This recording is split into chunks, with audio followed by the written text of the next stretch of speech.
জয় শ্রীকৃষ্ণ। জন্মাষ্টমী সবাইকে শুভেচ্ছা জানাই। আমাদের ছোট্ট কৃষ্ণকে কেমন লাগছে দেখতে সবাই অবশ্যই জানিও। তো হে গাইস, আমি মেকআপ আর্টিস্ট পল্লবী।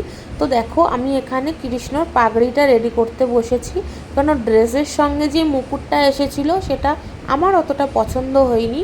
তার জন্য নিজে দেখো ক্রিয়েটিভিটি দেখানোর জন্য বসে পড়েছি, নিজে হাতে মুকুট রেডি করব। তো ফাইনালি দেখো মুকুটটা এমন হয়েছিল, কেমন হয়েছে সবাই জানিও। হাতের কাছে যেটাই পেয়েছি সেটা দিয়েই যোগাড়যন্ত্র করে কাজ করা শুরু করে দিয়েছি। কৃষ্ণ দেখো ফোন দেখছে আর কৃষ্ণর পিসি পায়ে পেন্ট করছে।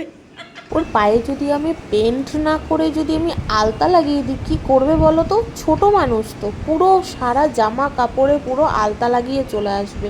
ওই জন্য আমি আগের দিন রাত্রেবেলায় ওর পায়ে আমি পুরো পেন্ট করে দিয়েছি। পরের দিন সকালবেলায় দেখো ওকে রেডি করতে বসেছে, আর এই দেখো দুষ্টুমি শুরু হয়ে গেছে আমাদের কৃষ্ণর। রুক না কানাইয়া,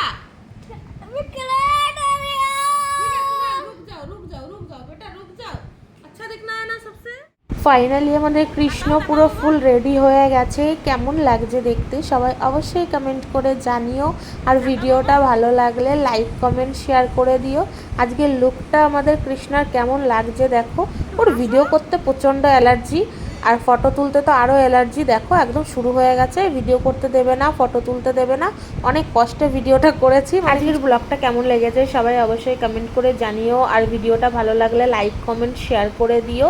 আমাদের কানাইয়াকে কেমন লাগছে সবাই অবশ্যই কমেন্ট করে জানিও কিন্তু।